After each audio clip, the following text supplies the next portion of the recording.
کورنگی کے رہائشیوں کے لیے خصوصی تحریر کورنگی کی مختصر ترین تاریخ۔ کچھ ذکر کورنگی کے نام کا۔ کورنگی کے معنی ہندی زبان میں الائچی کے ہیں۔ اس نام کی مناسبت سے دو مفروضہ قائم کیے جا سکتے ہیں۔ ایک تو یہ کہ کورنگی کی بندرگاہ سے کسی زمانے میں الائچی کا کاروبار ہوتا ہوگا یا پھر یہاں الائچی کی کاشت ہوتی ہوگی، مگر یہ دونوں باتیں یہاں کے طبعی حالات کے پیش نظر ناممکن ہیں۔ تیسری بات یہ ہو سکتی ہے کہ یہ کسی لفظ کی بگڑی ہوئی شکل ہے۔ کارنجا یا کرنجا نام کی برصغیر میں 9 بستیوں کا ذکر ملتا ہے۔ کارنجا کے معنی تالاب یا پانی کی نالی یا کھاڑی کے دہانے کے ہیں۔ اس کے علاوہ کورنگی کارنج کی ایک بگڑی ہوئی شکل بھی ہو سکتی ہے۔ کارنج کے نام سے برصغیر میں 6 بستیاں آباد ہیں، جبکہ کارنگ کے نام سے برصغیر میں 5 بستیوں کا ذکر ملتا ہے۔ اسی طرح سے کارنگا کے نام سے بھی برصغیر میں 3 بستیوں کا ذکر ملتا ہے، جبکہ کورنگ کے نام سے بھی 2 بستیاں موجود ہیں۔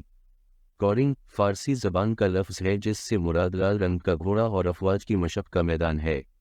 اسی طرح سے کورنگا بھی فارسی زبان کا لفظ ہے جس کے معنی گھوڑوں کی خلیج یا گھوڑوں کا میدان ہے۔ کورنگی رنگوں کی بگڑی ہوئی شکل بھی ہو سکتی ہے جس کے معنی زمینی راستہ یا خرگوش کے رہنے کی جگہ کے ہیں۔ ان سب کے علاوہ کورنگی کورگی سے بھی بہت قریب ترین معلوم ہوتا ہے، جبکہ کورگی نام کی یہ قوم پرانے زمانے میں کراچی اور اس کے گرد و نواح میں آباد تھی اور اس قوم کا پیشہ سمندری قزاقی تھا۔ یہ حقیقت ہے کہ سندھ میں گھوڑوں کو پال کر ان کا کاروبار کیا جاتا تھا۔ کراچی کے ساحل سمندر سے گزرنے والے جہازوں کو لوٹا جاتا تھا، یہ بھی ایک تلخ حقیقت ہے۔ ریسرچ اسکالر پروفیسر امر گل کے نزدیک بلوچی زبان میں ندی کو کور کہتے ہیں اور ونگی کا مطلب ہے ندی کے پانی کے بہاؤ کے ایک حصے کو زمین کی طرف موڑنا تاکہ وہ آس پاس کی زمینوں کو سیراب کر سکے۔ چونکہ ندی کا پانی زرخیزی کے لیے بہترین ہے، اس لیے ماضی میں ایسی ونگیاں بنائی جاتی تھیں۔ کور ونگی ندی کا وہ حصہ تھا جہاں یہ ونگی بنائی گئی تھی، اس لیے یہ علاقہ کور ونگی کہلاتا تھا، جو اختصارا کورنگی بن گیا۔ کورنگی ملیر ندی کے دوسرے کنارے پر آباد ہے، اس لحاظ سے خلیج کورنگی فوجی لحاظ سے بھی بہت اہمیت کی حامل ہے۔ دوسری عالمی جنگ کے دوران یہاں ایک ہوائی اڈہ بھی تعمیر کیا گیا تھا جو برطانوی افواج کے لیے نہایت موزوں ثابت ہوا تھا۔ یہ ہوائی اڈہ اب کورنگی کریک کا ہوائی اڈہ کہلاتا ہے۔ قیام پاکستان سے قبل کورنگی کا علاقہ کئی گوٹھوں پر مشتمل تھا، مگر یہ ایک دوسرے سے بہت دور دور تھے اور آبادی انتہائی کم تھی۔ کچھ ذکر کورنگی کی تعمیر کا۔ قیام پاکستان کے بعد 1956 ء میں مہاجرین کو کورنگی کے ایریا میں سب سے پہلے لا کر آباد کیا گیا۔ یوں کورنگی میں مہاجرین کی سب سے پہلی آبادی کے ایریا میں قائم ہوئی۔ 1958 میں مارشل لا کے نفاذ کے بعد فوجی حکومت نے تقسیم کے وقت ہندوستان سے آنے والے مہاجرین پر خصوصی توجہ دی۔ اس مقصد کے لیے لیفٹیننٹ جنرل اعظم خان کو آباد کاری کے مرکزی وزیر کی ذمہ داری سونپی گئی، جو پہلے ہی سے مہاجرین کی آباد کاری پر کام کر رہے تھے۔ انہیں ہنگامی بنیادوں پر مہاجرین کی مزید آباد کاری کی ذمہ داریاں دی گئیں۔ اعظم خان صاحب نے اس چیلنج کو قبول کیا اور اس سلسلے میں ایک بڑا کارنامہ انجام دیا جو تاریخ ہمیشہ یاد رکھے گی۔ آپ نے کورنگی کے مقام پر 8 ماہ کے اندر 15,000 مکانات تعمیر کرائے۔ 5 دسمبر 1958 کو صدر پاکستان ایوب خان نے اس کا سنگ بنیاد رکھا تھا اور 1 اگست 1959 کو ٹھیک 8 مہینے بعد اس بستی کا افتتاح کیا۔ آپ نے افتتاح کے وقت کورنگی کی اس نئی آبادی کے پہلے مکین جناب حاجی عظمت اللہ کو ان کے مکان کا الاٹمنٹ آرڈر اور راشن کارڈ عطا کیا۔ کورنگی کا علاقہ 3,000 ایکڑ رقبے پر پھیلا ہوا تھا۔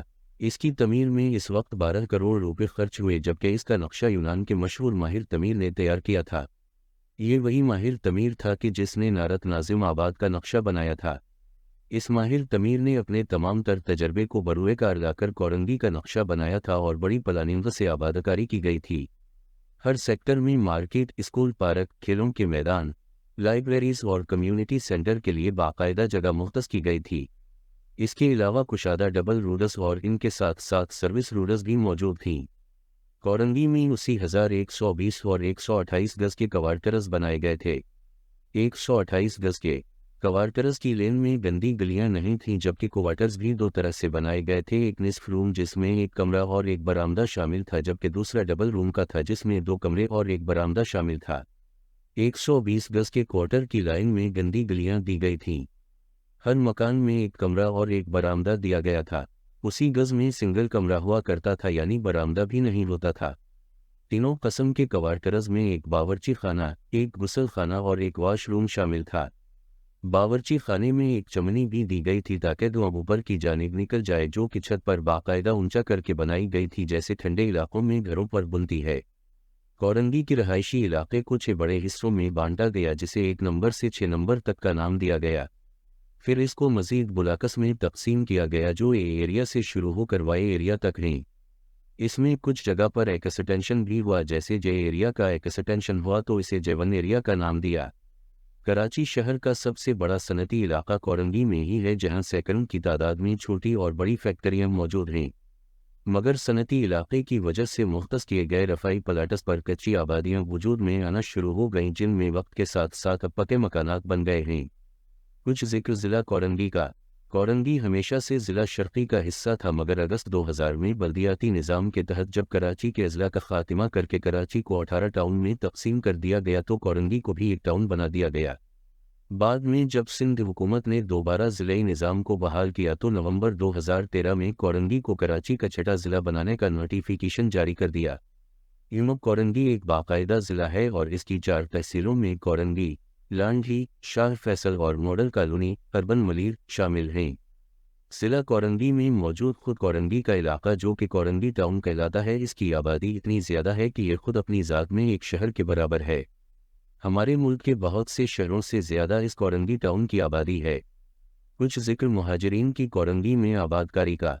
क़याम पाकिस्तान के बाद हिंदुस्तान से आने वाले मुहाजिरीन ज़्यादातर 3 रास्तों से पाकिस्तान में दाखिल होते थे। एक रास्ता लाहौर का था, दूसरा रास्ता खोखरा पार मीरपुर खास का था और तीसरा रास्ता बजरिया समंदर बहरी जहाज़ का था। क्योंकि सब बगैर किसी आसरे के पाकिस्तान आ गए थे, तो जो लोग लाहौर और मीरपुर खास की सरहद से ट्रेन के ज़रिए आते थे, हफ्तों स्टेशन पर ही बैठे रहते, क्योंकि स्टेशन के सिवा इनके पास कोई रहाइश की जगह नहीं थी। उसी तरह से जो लोग बहरी जहाज़ से कराची की बंदरगाह कीमारी पर आते, वो भी रहाइश न होने की वजह से कीमारी के आसपास ही निहायत तकलीफदा हालत में रहने पर मजबूर थे।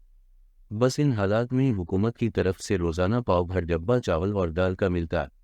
मसला यहाँ ख़त्म नहीं होता, क्योंकि ना तो पकाने के लिए आग मैसर थी और ना ही बर्तन।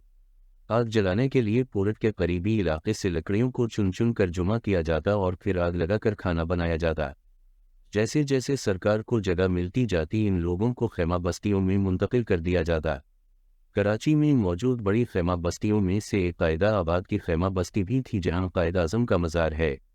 1961 हमज़ा में जब कोरंगी आबाद होने लगा तो झोंपड़ियों में क़याम पजीर मुहाजिरीन को महज सिर्फ राशन कार्ड और जारी करदा रसीद, जिसकी कीमत 47 रुपये होती थी, देखकर क्वार्टर्स की अलाटमेंट शुरू हो गई, जबकि बकिया रकम माहाना 27 रुपये के हिसाब से अदा करनी थी। रोज़ कायदा आबाद और दीगर खैमा बस्तियों में ट्रक आते और एक ट्रक में 4 ख़ानदानों को इनके सामान समेत सवार किया जाता और इनकी झोंपड़ियों को मसमार कर दिया जाता और इन लोगों को कोरंगी के मुख्तलिफ इलाकों में बनाए गए क्वार्टर्स में मुंतकिल कर दिया जाता। क्योंकि ये लोग काफ़ी अरसे से मुख्तलिफ खैमा बस्तियों में रहाइश पजीर थे, इसलिए ख़ास शहर और बरादरी के लोग एक साथ पूरी पूरी गलियों में आबाद हो गए, जिनमें ख़ास तौर पर इलाहाबाद, आगरा, जौनपुर, अमरोहा, सहारनपुर, मुजफ्फरनगर, दिल्ली और लखनऊ वगैरह के लोग शामिल थे। 1958 हमज़ा में जनरल आज़म खान के कोरंगी में बड़े पैमाने पर क्वार्टर्स तमीर कराने से पहले ही पूरे कोरंगी में के एरिया ही वाहिद इलाका था जिसमें पहले ही मुहाजिरीन को छोटे पैमाने पर लाकर बसाया जा चुका था। के एरिया कैकच क्वार्टर्स, पार्क और मार्केट की तमीर लांढी के साथ ही शुरू हुई थी और 57-1956 में रहाइश भी हो गई थी। ताहम 1960 हमज़ा के लगभग के एरिया में मज़ीद बड़े पैमाने पर क्वार्टर्स बने जो 120 और 128 गज के थे और इनमें मुहाजिरीन को लाकर आबाद किया जाने लगा। ज़्यादातर लोग लियाकत बस्ती और फारूर लाइन की खैमा बस्तियों से थे, जबकि शुरू के लोगों का ताल्लुक़ मज़ार क़ाइद पर मौजूद खैमा बस्तियों से था। के एरिया में ही पाकिस्तान का नाबीना बच्चों का पहला स्कूल कायम किया गया था। उसी तरह जब पाकिस्तान टेलीविज़न ने अपनी नशरियात को शुरू किया था तो कोरंगी में के एरिया के पार्क में पहली मरतबा टेलीविज़न लगाकर नशरियात दिखाई गई थी और बहुत बड़ी तादाद में लोग इसे देखने आए थे। इसके अलावा के एरिया की एक अज़मत यह भी है कि सबा अख्तर जैसे अजीम शायर का ताल्लुक़ भी के एरिया से था।